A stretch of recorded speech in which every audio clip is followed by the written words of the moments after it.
So if you're unsure about e-collars, you have no idea what they are, or you think they are cruel, evil devices, this is the video for you. The same way as when I nick him to get active, he knows what that means. Ready? Yeah.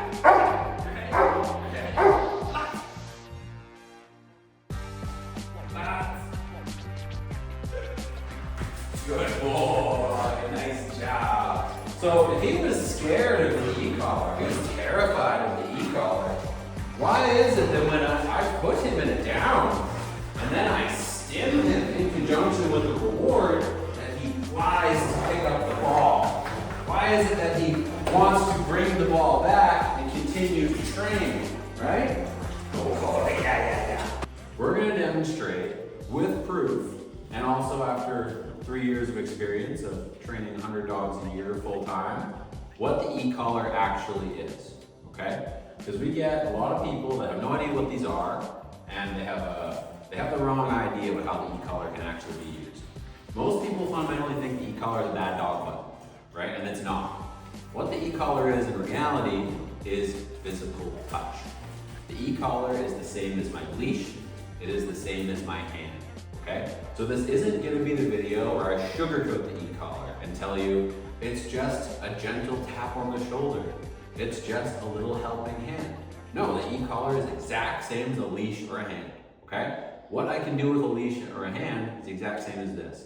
I can guide a dog with a leash or my hand. I can correct a dog. I could even punish a dog, just like an e-collar, right? A leash can be abused, a hand can be abused, an e-collar can be abused, okay? So we're going to demonstrate today all the different ways we can use an e-collar. Now for us, how we primarily use the e-collar is a method of negative reinforcement, okay? Pressure to reinforce behaviors. Dog gets out of the heel, apply some negative reinforcement, back into the heel. But you can negatively reinforce anything.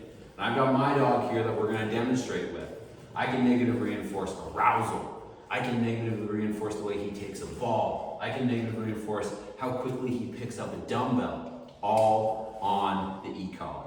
So I have him geared up on a Dogtra 1900S. This is what they market as their stubborn dog e-collar. The TLDR that has more juice than your average e-collar. And I've got him at about level 20, okay? So not a low level, a pretty modest level on the e-collar. Okay, we've got it hooked up to a sound box so you can hear every single time I stim him. And you're getting an idea of that e-collars are not what you think they are, right? The same way as I can get my dog excited with my hands, I can also do it with my e-collar. The same way I can praise my dog with my hands, I can also do it with my e-collar. I can reward my dog with my hands. I can also do it with my e-collar. All right, we're going to get into it and show you exactly what that looks like here, right? So I'm going to break him, and I'm going to turn him on, and I'm going to do that with my e-collar. Break.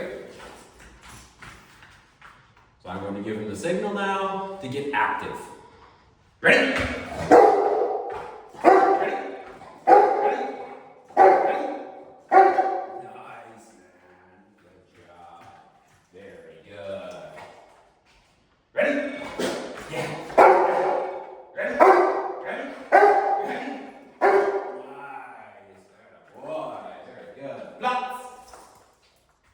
Good. So, why does the e-collar get him more active?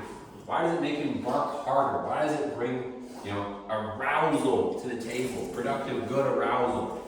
Is it hurting him? No. It's also not tickling him. It's at a pretty moderate level, right? It's at enough where he can feel it, but it's reinforcing the behavior I want to see out of him. Okay? So, we can also do this to reinforce the way he takes a reward. So we're going to show that here really quickly. So I mark chip, and I nick him with the collar to the ball. Out. Good. Blocks. Good boy. Sits. Good. Blocks. So I'm nicking him on the collar every single time I throw him into obedience, right? I am reinforcing the behavior I want to see with the pressure of the e-collar, no different than with a hand or with a leash, right? So as you see me work him, I will use the e-collar for everything.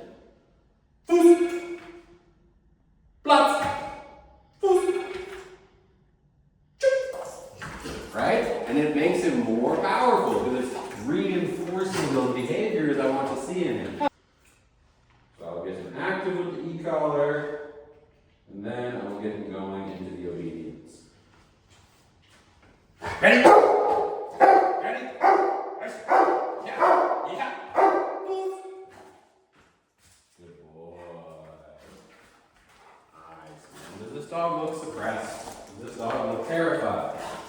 Good boy. Good job. Six. Plus. Superman. Good boy. Good job. Good. So why am I nicking him when he's in the right position?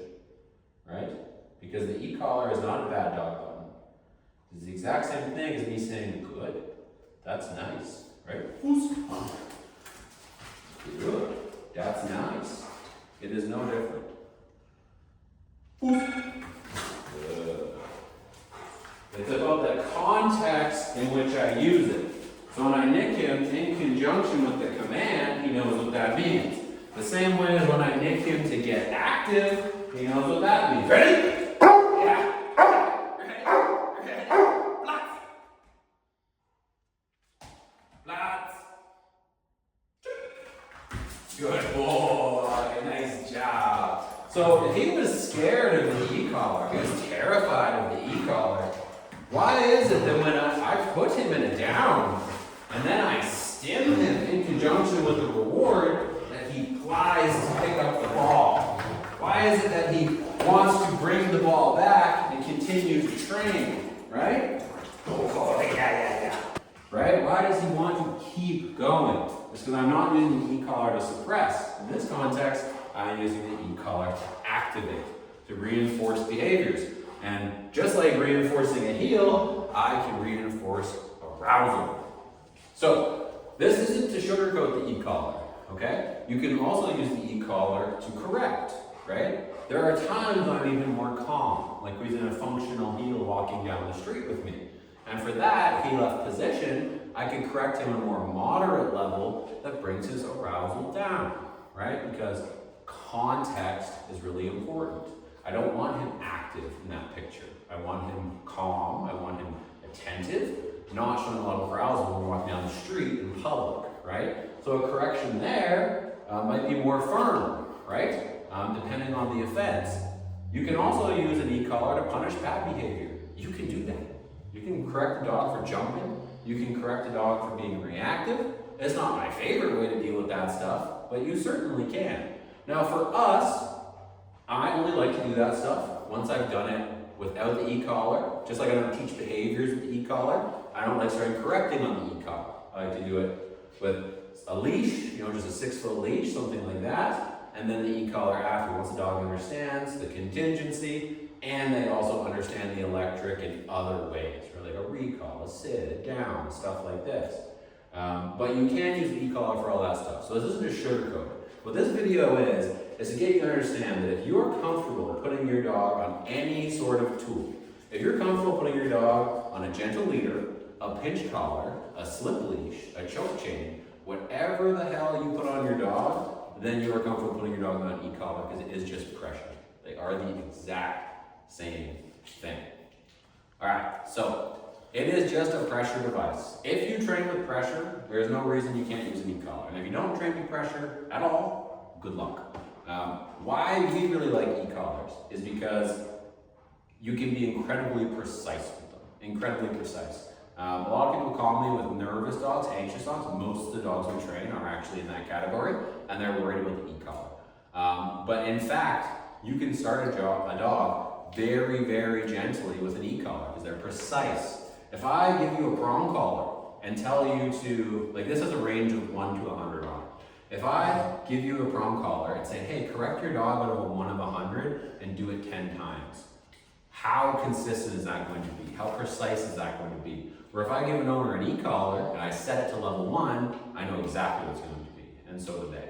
So the reason we like e-collars, they're incredibly precise. You can also use them at a distance. You're not limited to a 6-foot leash or a long line, so you can actually get your dog fully off leash. And the timing is able to be really, really sharp with e-collars. Even what I'm doing here might be a lot harder for a lot of new handlers on a leash. So I can really pair this e-collar to every single command to get that sharp, snappy obedience, and I'm hands-free. Poof. Good boy. Sit. Good. Platz. Fuß. Good boy. Nice man.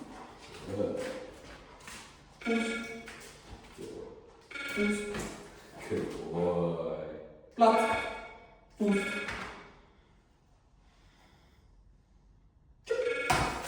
Alright, the timing can be extremely precise. This, for new handlers and your average pet dog owner, is worth its weight in gold. Out! Good. Platz! So, if after this video you still don't like e-collars, that's fine. You don't have to train with pressure. You can try and do everything positive only if you'd like to.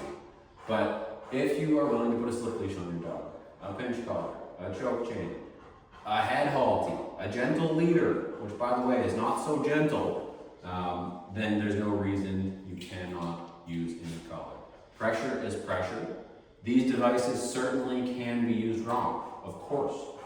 Just like anything, like we said at the start of the video. If I slap an e-collar on a dog and start lighting him up before I take the time to 1, show him the behavior, 2, build some rapport with him, and 3, teach him what the electric means in that context, then that is not fair to the dog.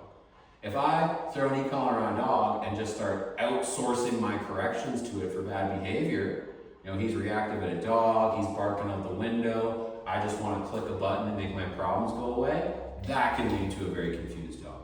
And that can actually lead to a lot of dogs end up biting the handle over that because there's such a lack of clarity. What I find most people do with these e-collars is they think they are a shortcut. They are not. They must be taught properly. But what a lot of even trainers do with these e-collars is they try and outsource the hard parts of training, right? Because emotionally, it feels better to us to click a button than simply say no and correct the dog. And I think that is the wrong way to use them. That is not the way we use them. We tend to teach everything on the leash and then get them onto this after because lifelong, it's a fantastic tool. It's incredibly convenient, it's precise. Once the dog understands it, nothing beats it. So if you still don't like e-collars, that's fine, that's okay. But I want you to understand what you are actually fighting against. I want you to know what these tools actually are, so if you don't like them, you have a good reason for it, okay? Because most people, the reason they don't like e-collars is extremely misguided. Ready? Yeah.